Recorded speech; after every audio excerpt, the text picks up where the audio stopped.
Hello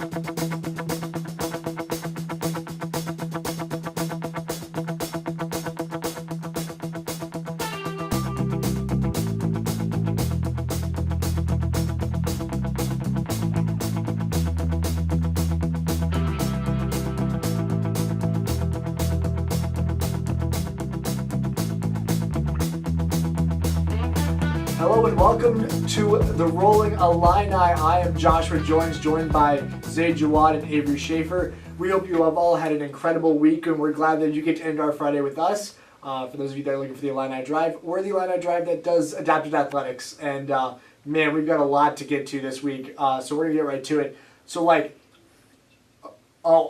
it's important to point out that we should always talk about the radio station. You are listening to us live on WPGU 107.1, and you can also like us on Facebook at Rollin Illini, and on Twitter, follow us at Rollin Illini. Gotta get that social media in there. We would love to follow you, interact with us, let us know what you think about the show. But after we left last week, like literally 10 minutes after we left the show last week, big news broke out of USA Paralympics and the United States Olympic Committee. So I'm going to let Zayd take that over. Zayd, what happened? Yeah, some pretty incredible stuff. So we know that athletes, one of the biggest things that they go to the Olympics for is this thing called a medal, right? You've got the gold, silver, and bronze. And the breaking news that happened was the U.S. Olympic Committee voted to pay Olympians and Paralympians equally for medals. The CEO, Sarah Hirschland, of the U.S. Olympic Committee said that Paralympians, they're recognizing Paralympians are an integral part of our athlete community, and they need to assure that we're appropriately rewarding their accomplishment. So this is a really big deal. And let me give you a little bit of perspective on what happened, how did it change. According to Time magazine, before the pay increase for these medals, Paralympic athletes were making $7,500, $5,250, and $3,750 for each medal, gold, silver, and bronze, respectively. Now, what we had here was a 400% increase. Wow. This is pretty crazy. Yeah. This put $1.2 million into the hands of Paralympic athletes, and we're going to break it down for you. Gold medal, now you're getting $37,500, $22,500 for silver, and $15,000 for bronze. This is a really, really big deal. Really big deal. I mean, you're getting almost double the money immediately off the bat for getting getting a bronze, and the next Paralympics is going to be what you got, or twice as much as what you got for getting a gold in this year's Paralympics. Yeah, it's pretty crazy. Quote from Oksana Masters, she's a Nordic skiing Paralympian. She said, and she has this crazy video online, she said, "As I was reading this, tears were literally streaming down my face, not only because of the equal pay, but because the value and worth of para-athletes are finally viewed as equal to the Olympics. This is absolutely life-changing. Team USA, thank you so, so much." And it's really important to understand her story. She said that she was so poor when she was training for the 2014 games, she slept in a car. Yeah. What is that, man? That's unbelievable. Yeah, she's an elite athlete and she had to sleep in a car. So you can actually go online and if you look up Oksana Masters, her reaction to this, she said, "Oh, warning, crying ugly video coming," and you see her, she's breaking down. Tearful. It's pretty insane. Like, literally in tears. I'm not joking. Yeah, and it was crazy. It kind of just came out of nowhere. It was something that like a lot of people I was talking to weren't expecting to happen. The Team USA is adding $1.4 billion to make up the difference. And another really important thing to point out is that this doesn't apply just to upcoming Paralympics. This applies to also the medal winners from the 2018 Paralympic Games. So just, I mean, incredible, something that shocked me because I've been an advocate and talked about the differences in pay for years, and to see it finally come that we're going to get paid equally is kind of incredible and really a motivating factor for all of these people that are, as you said, working so hard to get to the Paralympics at the top of their sports. And let's really put it in perspective for people. The difference in Paralympic athletics, not only do you have to train, but you've got the equipment to maintain. So tell us, what does a chair cost? Right, what does a chair cost? I mean, it's going to cost about the same as like a elite level snowboard. So chairs run, quality wheelchair basketball chairs run anywhere from $3,000 to $7,000. Track chairs run anywhere from $5,000 to tens of thousands of dollars, depending on The BMW ones that like Tatiana McFadden and the elite American athletes used was more than $10,000. So Man. for a chair, so just insane. So think about it. How's an athlete going to sustain him or herself when they don't have this kind of incentive? So what this did, according to Money, the Paralympic triathlete Mary-Kate Callahan, she said now more athletes with different disabilities are going to have more incentive to start competing. So we're talking Paralympic athletes can start seeing themselves like Michael Phelps or Missy Franklin. All of a sudden, they have this incentive that I don't have to go and starve. I'm not going to be so broke when I go to these games that I can't do it. So they can focus 110% on their efforts, which is really, really awesome. Yeah, absolutely. And so I follow a lot of Paralympians on social media accounts. And as I said, I went to the football game last weekend, and that's when the news broke. By the time I left the football game, over 50 of my friends had shared that, and just glowing reviews about how important this was to the Paralympic movement. Because if you get paid equally, you're going to be more likely to be seen equally, and that's so important. Yep. I really like something Callahan said. She said to be the best in the world, you want to be able to put your heart and soul into it, and this is another incentive to do that. I really love that. We also said Chuck Acock, he was a rugby medalist. He said on Time magazine that athletes, whether you're a Paralympian or an Olympian, don't always do it for the money. You know, why would you do it for the joy of showing the public what it is that Paralympians are actually capable of? Yeah, but the money is very nice. It helps, man. Yeah. It helps. That's secondary. I mean, but it can't be secondary if you can't afford to get to these tournaments, Yep. to get to qualifying and to pay for the equipment. True. So the money is very, very True. important. But that shouldn't be the driving force, should it? It's not, but it needs to happen. It does. And tell us, how do people make it? Maybe Josh, you can give us some insight. How do people go if they have to train full time? How do you make up for that? Make up the lack of money? So the really elite ones can get sponsorships.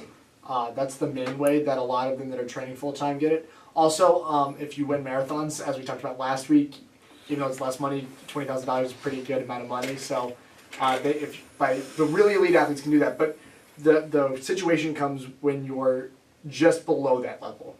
The athletes that are elite but not the best of the world, and that's where you really see the struggles come of paying for your athletics while also, training full time. It's hard. You can't have a job when you're training full time, like Oksana Masters. It's really hard. So it is difficult, and getting that. The other thing that's really important to point out is the money is not profit or like pure profit. It's a lot of it's going to their travel expenses, which is talked about in this Time Money article. So you can get that at time.com/money/Paralympic-athlete/equal-pay. Very, very well written article that we're getting our information from.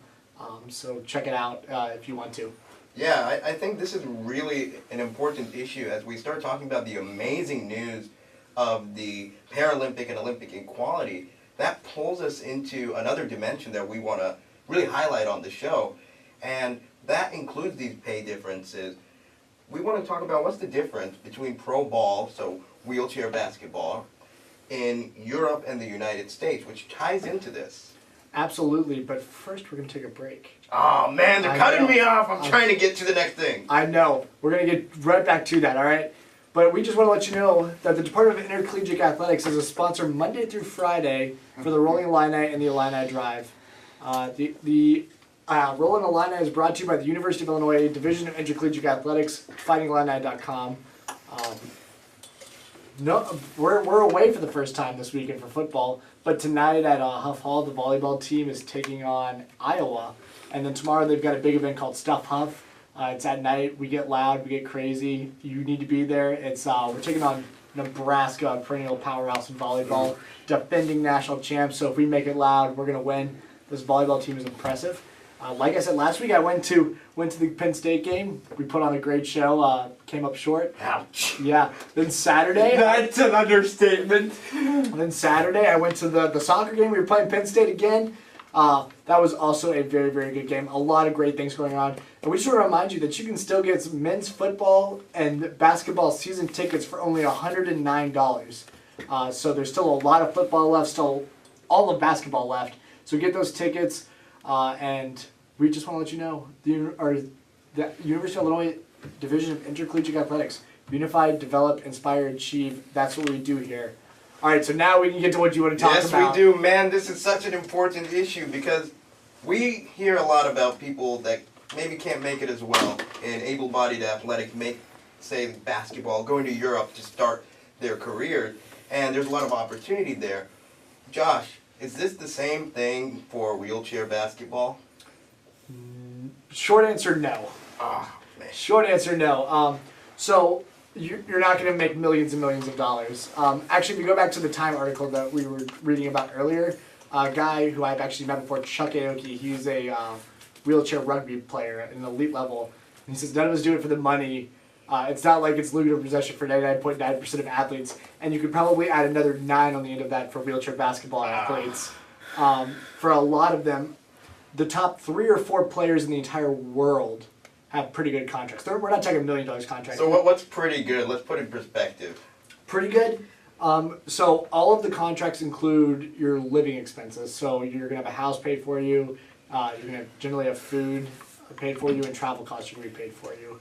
Then on top of that, whatever money you make in your contract is pure profit. So a couple $1,000s a month maybe. So What can you do with that? right. Like, how realistic is that? Let's compare that. How much does the average NBA player make? I'm pretty sure the average or the minimum salary for an NBA player in a season is nearly $1 million. I'm pretty sure it's like $895,000. So we've got a disparity, but let's not worry about that quite yet. Let's look at an even more comparable example. LeBron Black, former Illini basketball player. He's over in Europe, making a ton of money, starting his career. Why didn't he start in the US of A? The answer? Simple. Not enough incentive. Well, here in the United States, there aren't any pro wheelchair basketball teams. That's something that we should probably get to really quick. So if you're an adult that's not playing in college in the United States for wheelchair basketball, there's an organization called the National Wheelchair Basketball Association. And basically what it breaks down to is just, it's kind of like an AAU for adults, I guess. So you have 3 different levels. You have your D1, D2, D3. Your D3 is basically a rec league that travels around the country. A lot of those teams stay local. It's going to be your players that are brand new to the sport. Then your D2 level guys are going to be guys that are pretty good but not elite. Your D1 guys are the guys that would be NBA caliber if we wanted to talk about that. There's a team out of New York who has Steve Serio, who's a U.S. Olympian or Paralympian in basketball. They have Patrick Anderson, who's arguably the best player in the world and has been for a while. The Dallas Mavericks have a great team, but these guys are doing it all for free. Mm-hmm. There's no professional. So at nationals they're playing in front of hundreds of people, but they're not getting paid for it. They're doing it for the love of the game. And how much of that is due to lack of publicity? How much of that is because people don't know about it? I think that's a good part. There's been a couple of attempts to start a professional league in the United States, but none of them have really gotten off the ground. And that's been a major issue. The crazy thing is some of the professional teams in Europe, which is where this is mainly big, are connected to some of the soccer teams. And there's some videos on YouTube of like people in the stands getting into fist fights at wheelchair basketball games because it's just that crazy atmosphere. So there's, and I think it goes back to the Paralympics being in Europe, or being in Europe recently, has allowed them to kind of expand it. But it was big before the Paralympics went there in 2012 in London. So I think there's more of an appetite for it, but I do think publicity is a major problem in trying to start one in the United States. Yeah, absolutely. So I was looking at something that Ryan Martin, who's a pro track athlete, saying, and he had 3 reasons why there's not pro ball in the U.S. He thinks because first, and this is the big one, there hasn't been anybody who can make it financially viable yet. Yep. So obviously for such a big organization to happen, you need a lot of money thrown into it. And that's some of the challenges that when people start organization, they're not able to get them up and off the ground because you simply don't have the backing. So that's number one. And then the second is there's a stigma associated with these adaptive sports. So when we think about somebody that's a wheelchair athlete, a lot of the time the general public would say, this is a wheelchair athlete, this is a disabled athlete, this is an adaptive athlete. Instead of saying... Notice the differentiator. Right, so we're saying, we're putting something in front of that. They put it on there because they somehow stereotype that they're somehow less able or less willing to perform at a high level, and they aren't. In fact, in a lot of cases, it's exactly the opposite. Because of the challenges they have to overcome, they're often more adept at thinking outside the box, to use a cliche phrase here, than an able-bodied athlete would be, and they don't get enough credit for that. That is clear. Yeah, it's a big deal, and we want to think about, when you hear of somebody finishing a marathon, they're struggling and straining and sweating and all these things. But the thing is, we need to realize that Paralympic athletes and para-athletes are still having the same intensity. So if you're thinking, okay, I'm going to try to finish a sub-130 marathon, it's still as intense for somebody that is in a wheelchair. They're just doing it differently. Yeah. The time you finish a marathon and for wheelchairs is faster. If you looked at the time for getting money bonuses, it's faster in wheelchairs, so it's the same amount of effort. Even if it downhills are a little bit easier for it's wheelchairs. More effort. But one thing that I think we need to talk about in terms of getting things off, or getting a pro organization off the ground, is that the media doesn't want to cover it, right? So it would be way easier to get something off the ground if you could get ESPN to cover at least some of your games, or even a regional network like Fox Sports South or Fox Sports Chicago or any of those. If you've got one of those organizations then it's easier for you to pull in sponsorship money, which then makes it easier to get your organization off the ground. And that's something that I've kind of been frustrated with, because you can see what's it called, cornhole? Cornhole's on ESPN sometimes, but wheelchair basketball's not. So some of the guys on the team and I like to chuckle about the things that are on ESPN, but wheelchair basketball's not. Yeah, it's pretty crazy. If you think about, actually, let me ask you, Doug, why do you think that is? Why do you think the wheelchair basketball is not as covered? Do you have any ideas?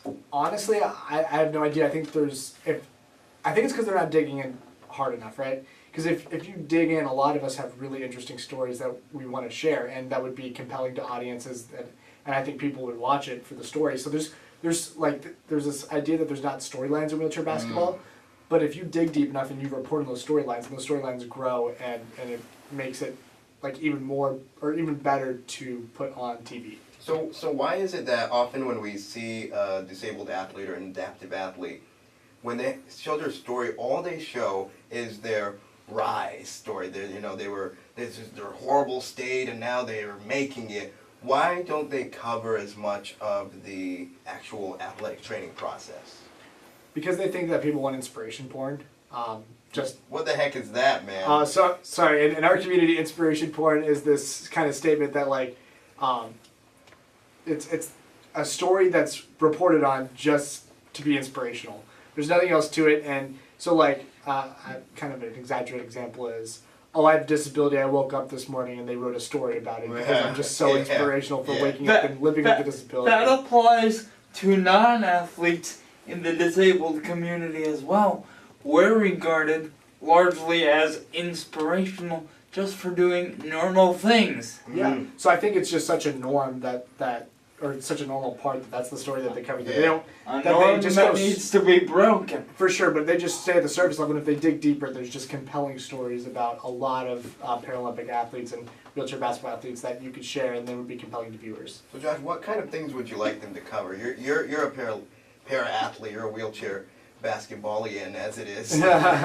What kind of things do you want to see more of for your team, for yourself?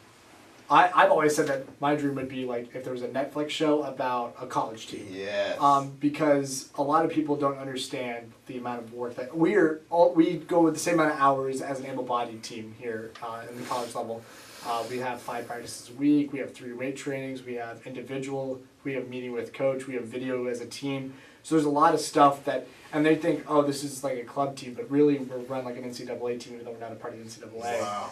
And so I think that if you covered that and then you showed the amount of work that and prep that went into each one of those games, and then you showed the game, you would see all the little details that you miss when you think that we're working less. Dang. So, is what you'd like to see something similar to the Mighty Ducks film, but for disabled college basketball players? Can I be completely honest with you?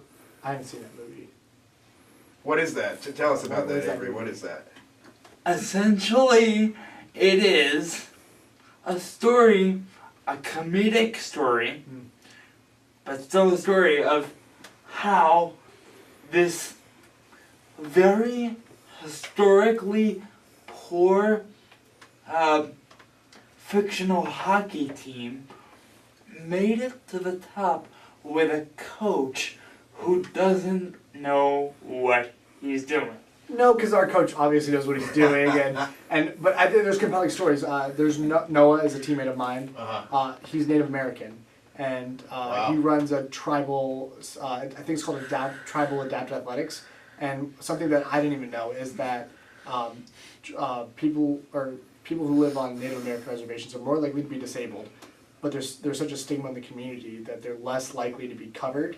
To be introduced to adaptive athletics. So Noah and his dad created an organization where they go to just different Indian or Native American reservations and they introduce it. And that's a story that is an inspiration. He's helping a community that needs to be helped, and something that I think would be fascinating to viewers.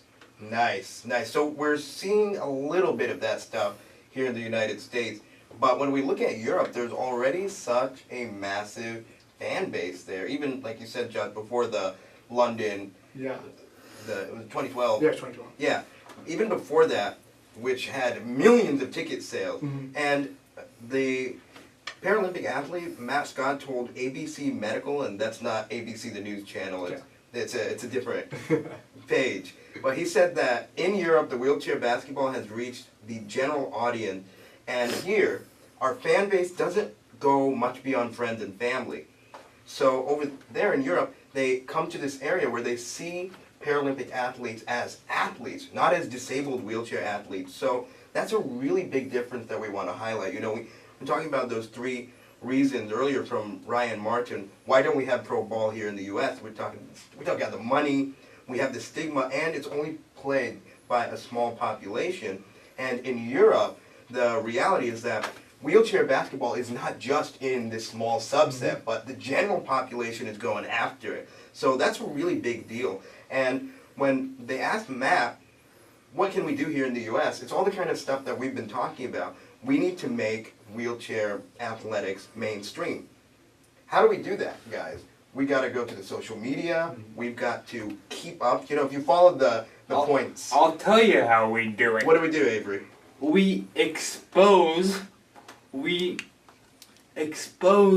as many people as possible to as many inspirational stories, because that's what they want, but we do it in a way that doesn't focus solely on how they got into the sport they're in, but the process of actually going through the day-to-day operations of doing that. I'm going to kind of reverse that a little bit. I think the story of how you got involved in the sport is interesting to viewers, but then let's take out the rise story, and let's talk about the things you're doing in your community. Let's talk about what you're doing in your community. The other thing that's interesting is you said that it is mainstream, and it's interesting to think about that because Derek Hoot and Ryan Neiswinder, who are former University of Illinois players, both are on a contract this year to play in Hamburg, which is a major city in Germany. And so it's not just these small little cities, they're in major cities like Hamburg. So you're not talking just in a rainy area in England. No. You're not Cold, rainy, and dreary. Not like what would be South Georgia and in the United States. It's like big cities. Like Hogwarts? Yeah. So that's just something to point out that it's the big cities. Yeah. No, that's a really big deal. What can our listeners do to support?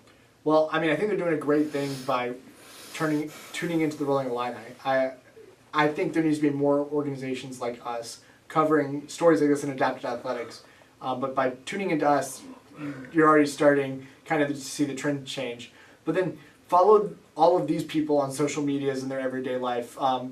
Pick a favorite Paralympian and a sport that you enjoy the able-bodied version of. Learn about them and then follow them on social media, and then go up and communicate with them on social media. Just make the effort. And attend Open the door. and then attend events that have Paralympic sports in it, and that's how you kind of get the ball rolling. And then one thing that I like to do when I was in high school was I would go talk to the middle school and the elementary schools about adapted athletics. Nice. And so getting the kids involved and the kids excited means the family's more likely to get excited, and so that's another way that you can get people more excited about it. Yeah, this is a big deal. I mean, this is Team USA that goes over there. This is our country here, and Matt, who we just mentioned, he said, we want what everybody wants, a gold medal. They want to win just like any athlete, and they need your wishes of good luck and success. Absolutely, and Matt Scott plays for GSD Porto Torres wheelchair basketball team in Europe. Nice. Just look that up. So, got anything else on this? Oh man, this has been a big story, and I think our listeners have a lot to take away and digest from this bad boy. Absolutely. So we would like to remind you again that the Rollin Illini is brought to you by the University of Illinois Division of Intercollegiate Athletics. And findingillini.com, you can get your men's basketball and football season tickets for $109. There's a big weekend of volleyball at Huff Hall. Stuff Huffs tomorrow night at 7 p.m. Get out there and see us defeat Nebraska.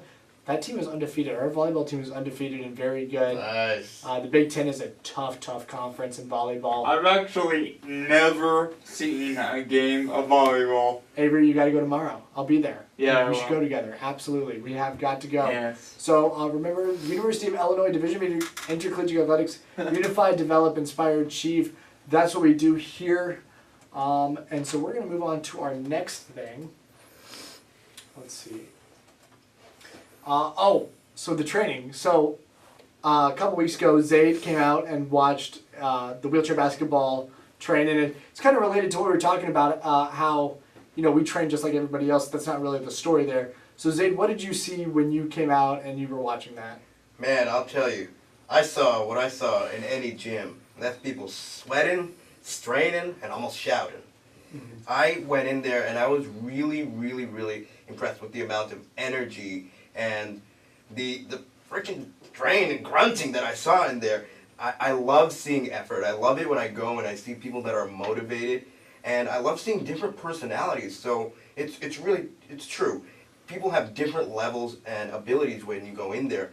But what I found, something very unique that they have done over there, is use equipment and programs that allow everybody to continually push themselves to the maximum performance. Tell us a little bit about that. There's some special equipment that I saw there. Yeah, so this year, graduate assistant Joey Peters, who works with Coach Adam Blakeney in the track team usually, but it's transferred over to basketball as we were waiting for a new athletic trainer in our program. But he instituted this thing called a push band, and it's a band that you either put on the bar if you're doing like a bench press, or you put on your forearm if you're doing something involving that, and it measures velocity. And the point of measuring velocity is this. As we go week to week, we're going to have different levels of practices, different intensities of practices. And some days we're going to be able to lift more weight, and some days we're going to be able to lift less weight. And so the idea of the band is that there's a velocity range we want to go to. Today was 0.4, 0.5. Some days it's 0.75 meters per second to 1 meter per second. And the idea is that no matter what weight you put, as long as you're putting in your best effort and you're pushing the bar or your body that speed, you're getting the same level of workout as you would bench or doing your max. That's wild. That is wild. So Joey Peters has did the research on that, and Adam Blakeney instituted it, and it's been changing. It's made our workouts more difficult, but I feel like also more efficient. Like, we don't get. Last year there was a big frustration. Like, you would come in after a hard day at practice and you'd go to lift, and you just couldn't lift the way that you could last year. You're like, I haven't lost this muscle mass. Like, I'm working harder. Why can't I do this? And so it takes away some of that, and it also means that we're making sure we get the same level, everybody's same intensity of workout, which is important and is going to be big for us as we progress throughout the season. Yeah, that's crazy. So, we've been blabbing on this thing about how important it is that we highlight athletes and their actual training effort. Josh, I'm going to poke at you, man. Okay. I'm going to poke at you. All right, poke at me. Through your most intense period, what did your day look like? So our most intense day is what we call two-a-days. Walk us through it. Let our listeners know exactly how Or it feels. roll us through it. Yeah, So- hilarious. so- Yeah, yes. My most intense day right now is actually Fridays. So I have 2 classes back to back. Then I have a 9 a.m. meeting with coach after practice. So practice is gonna run from 6:30 to 8:30. Go eat breakfast, take a shower. 9 a.m. meeting with coach. 10 a.m. class, then lunch, and then a 2 p.m. class, and then a lifting. I immediately go lift after that at 3 o'clock. And the lifts usually take about an hour, depending on the intensity. So today we did max bench training. So that was kind of fun because it was all competition between the guys to see who could bench the most. What are the numbers? What are people pushing? So I actually have a minor shoulder injury, so I got stopped at 200. Yeah, right. But 205 was the highest. It was actually a 3-way tie between 2 freshmen, Miles and Gabe, and then actually all 3 were freshmen, and then Willie Ben Morachek, who is the Canadian national team. They all had 205 as their max bench. So Miles is a beast, man. Miles is a beast. Actually, I was talking to Gabe because Gabe didn't believe that he lifted 205. He's like, I just didn't expect it. I was like, no, Miles is a beast. Miles is strong. I'm a fun size guy, okay? I spit in the travel compartment when we're traveling. I'm about 4'10". And Miles is around my size. So this guy is benching some pretty beastly stuff. Yeah, he talks about training with his brother who is able-bodied and just that it was intense and man, he can put some weight up. So you got that training. What does it look like game time, man? How take us into your mind and how does the intensity look like game time? Like game day or during workouts? Training for a game. Training for a game. So game week is intense. So Monday we try to implement a game plan that we're going to run throughout the weekend. And the difficult part for us is that we're not just playing one game in a weekend. We're going to play 3 or 4 different teams at a tournament. So then it's the week before we usually talk about the game plans for each of those. And then at practice each day we implement a game plan that we want to run against each team. And those practices are intense. Like we're doing cardio for 2 hours. What the heck? Yeah, we're pushing as hard as we can because we don't want other teams to outpush us. So we're doing that, especially towards the beginning of the week. That's usually Monday, Tuesday. Then Wednesday we complete our game plan. We talk about things. Thursday and Friday is usually when we leave for those weeks. Yeah. So Wednesday and Thursday are generally the days that are lesser, so that we're not exhausted when we get to these tournaments. But those Mondays and Tuesdays of game week are intense. So you got 2 hours of cardio. What do you guys do? Coach does really good game plans. So we break it up and in our 2 hours try to do 5 15-minute drills with time to talk about them in between. So on Tuesdays actually we have this thing called chair skills, which is basically agility training for being in your wheelchair. So last week we did this thing called up downs, which is basically you flip yourself over and then you get yourself back up. Dang! And so that sounds like fun. Is it fun or is it no? Not at all. Oh man, I'm just blabbing. A somersault, but a much more intense version. You flip yourself over, you do a push-up, and then you pull yourself back up. It's kind of what you do. And then we also do this thing every week called power starts and stops. So you have somebody on your back, you have a partner to do all this, and they put extra weight on you. And you have to do 2 hard pushes and then stop and then go again. And that's to work on your quick pushing and your quick turning, because the first push is the most important push in wheelchair basketball. And then we do half court toes, which is you just push half court with the person on the back and they let go, and then you explode out to work on your explosive speed. So chair skills Tuesdays are always intense. Then Thursdays during the preseason we go to Memorial Stadium. Anyone who's in the Champaign area has either gone to a football game or needs to at fightingillini.com. We push up the ramps in Memorial Stadium every Thursday. Oh man! So we push forward and backwards, and that's intense. Depending on how long. This week we did 5 sets, 20 seconds on, and then restarted it. But then there were 6 sets of that. But then in between each set we did 5-minute sprints. 5 minutes of just straight sprinting. Straight sprinting. And then the third set was 10 minutes. I'm used to doing like 20 seconds of sprinting. Yeah. So, I mean, but that's what the preseason's for. That's what we're in right now is to get our cardio up, to get us back into shape if we slacked off over the summer. So that's what preseason's about. Well, nobody slacks off, right? Wow. No, I'm just saying if. I didn't say we did. I said if.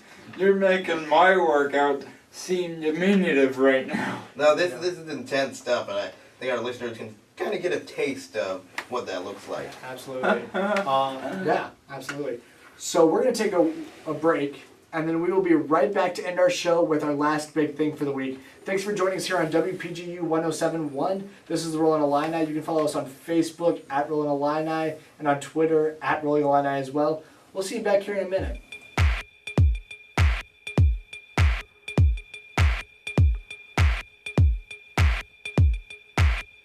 Hello and welcome back to the Rollin Illini on this beautiful Friday night.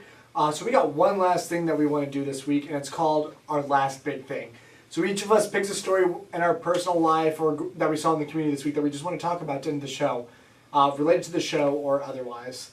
So this week I've got something that's actually related to the show, and it's an article written in the Daily Illini, which is the University of Illinois student-run newspaper. It was written by Teresa Picorni, assistant daytime news editor, and it says Greek life lacks accessible living.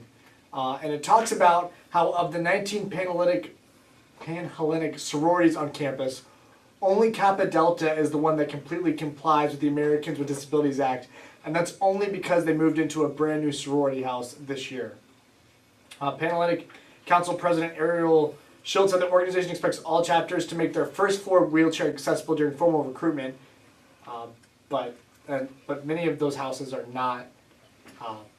They're multi-story, so... Man, that's crazy. Yeah. I mean, do you know about how many wheelchair athletes we might have on campus? Or people in wheelchairs? Just give us an estimate. The DRES, which is the Disability Resources and Education Services, serve about 2,500 people. But that's both visible and invisible disability, so I would guess the number is more around 1,400 to 1,500. Still crazy. It's now. a fourth of the population, roughly speaking, which would make it about... What's a fourth of 44? 44,000. So we're talking about 10,000. Yeah, 10,000. I can't do math. Sorry. This is why we're a sports show, guys. Yes. So for those that don't know about the ADA, the standards for ADA include an accessible entrance, easily operatable doors, and light switches, and wide hallways to accommodate wheelchairs and wide bathroom walls with reinforced grab bars for people who need to transfer. And the University of Illinois, for those who also don't know, has been ranked forever, or for a very long time, as the most friendly campus for people with physical disabilities.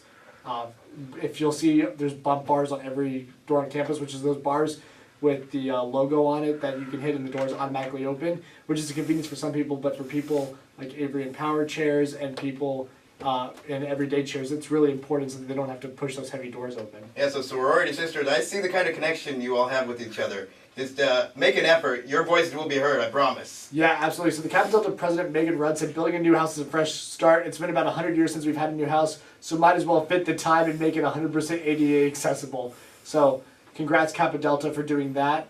Kappa Delta also has two of the women on our wheelchair basketball team, Natalie Wright and Emily Oberst, who we talked about a couple weeks ago. So it was just interesting to read the article. I saw it pop up. I'm like, I got to read this, and I'm very happy for Kappa Delta, but kind of disappointed for everybody else. So, gotta join the party. Pun absolutely intended. And I was hoping that the fraternity and sorority affairs would respond, but they did not. So what the? Yeah. Come on, I know you can get loud, everybody. Yeah. I know you can. So that was kind of shocking, and that's my last big thing for this week. That's intense. And on that note, something I found while I was reading on an article on Independent Magazine. I'll put the article on our Facebook page later on. It was talking about this really shocking statistic. It was in Britain. This is in Britain, by the way, where disabilities are more accepted. 2 in 5 disabled people say they hide their impairment as a result of poor attitudes and awkwardness. And for 18 to 34-year-olds, that's about 2/3, even more than that. So I was trying to research why is that, and this same article tells us that a lot of people feel awkward talking to people with disabilities. So if you think about it, think about if you see somebody that looks, behaves, talks, walks, or doesn't walk differently from you, what is your first impression? You know, I'm going to be honest with you, a lot of impairment, they're very, very different from what you would expect from an able-bodied person. So they actually surveyed non-disabled Britons, and they found that 34% that responded said they avoided disabled people. Wow, that's a really high number.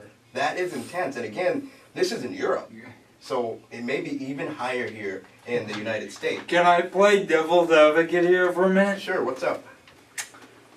How you said that a lot of disabled people hide the fact that they're impaired because they fear ridicule or things like that.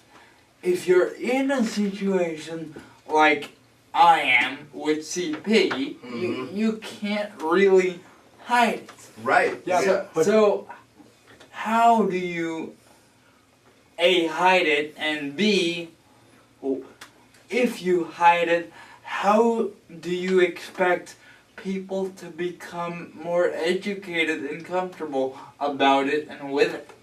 Well, I think that's the problem is if you do try to hide it, you're not going to get people more educated. But also, I think that it interviewed a wide range of people with physical disability. Right. So people like me, yeah. I guess I can show it to the camera. I'm wearing jeans right now, so if I'm walking around campus in jeans, and I know a lot of people with spina bifida who can walk that wear jeans because they don't want people to see their leg braces. So that's a way you can hide it. So I mean, obviously with cerebral palsy, it's significantly harder to hide it, but for some people like myself, if I wanted to, I could hide it. Yeah, and really what we're getting at, Avery, is people try to hide their disability as much as they can. Like, speaking for myself, I have always, growing up, wanted to fit in and never have anybody know that I was different. And the thing is, it's not possible. I do look different. I do walk a little bit different, especially as a younger, my body was developing in a different way. So it made it really hard to hide it, which causes a lot of frustration. But the point I wanted to get at here is that when you think, why did people not want to interact with disabled people, the number one reason they said is simply because they couldn't understand them. And so when they asked people with impairments, what should people do? How do you talk with a person with a disability? Here's the answer: try. It's a no-brainer. Yeah. It's very simple. Only 3 letters, but nobody or very few people. And a lot. So do you have like a way that people could, like, if they're uncomfortable, is there like something out there to like guide them in the right direction on how to do it the right way? Ask questions. That's a really good one. But do you have something? Yeah, I think for me, it's just to go in and talk like you would any other person.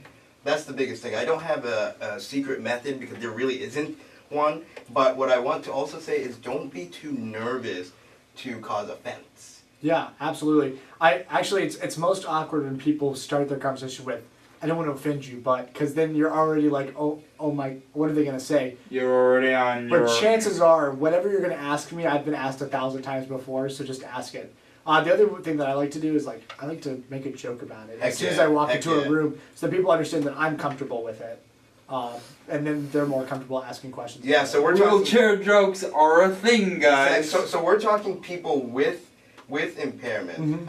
I would not necessarily say, hey man, you Rollin or something like that all the time, but we're saying if you're a person with an impairment and you feel awkward or you're trying to hide it, believe me, like Josh is saying, being able to make a joke about it, even if it's a sucky joke, man. I have some terrible jokes. This is awful. Here, let's share a couple, okay? No, you go first. Okay, so this is really bad. I'm fun side, so whenever I go up to somebody, hopefully not all the time anymore, people are getting sick of it. When I go over to somebody that's quite a bit taller, heads in the clouds or something like that, I'll usually break the ice by saying, man, you may think it's really hard for me, but for yourself, but think about me. I'm the one who has to talk uphill. I've got to scream to reach your ear.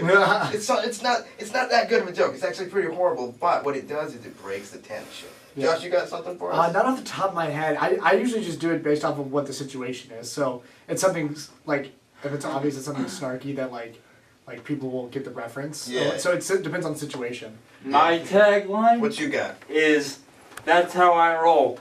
That's how I roll. There you go. So it's really silly stuff. Yeah. But guys, the words that you use when you come up and interact with somebody with an impairment, it makes such a huge difference. For sure. It makes a huge difference. So I want to share that. Don't be afraid. Get uncomfortable, because that's how we grow. I'm going to post that article on Facebook, and Avery has his last big thing. So, to share. but definitely check out that article when it comes out because it's important. This is a more personal one.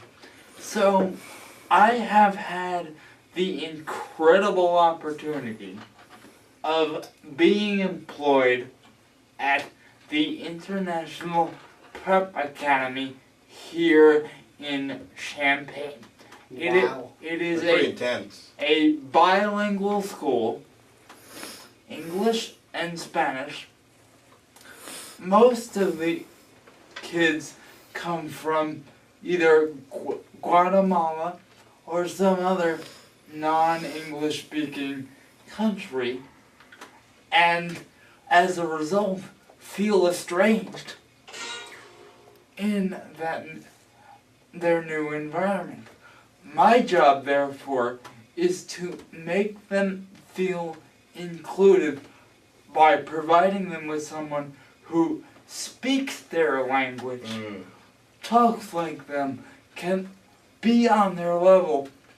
This comes back to one of the central ideas of this show, and that is education.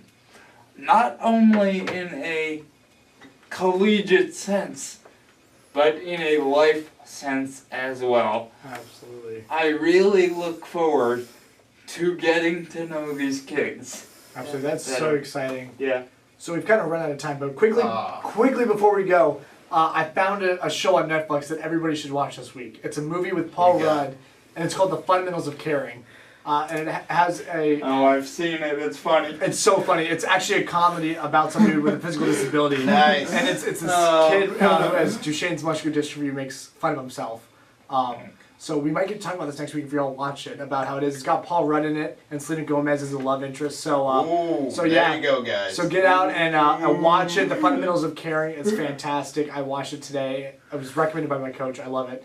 But that, like I said, is all the time we have for today. So He's taking us away. So for myself, Avery Schaefer, Zayd Jawad, Andrew Scalaris went back there. He's always taking care of this freaking awesome. With UPTV, you've been listening to Rollin Illini on WPGU 107.1. Just as a reminder, you can follow us on Facebook at Rollin Illini and on Twitter at Rolling Illini. We hope you all have a fantastic weekend, and we will see you next week. Take care. Keep it Peace rolling. out. Keep it rolling.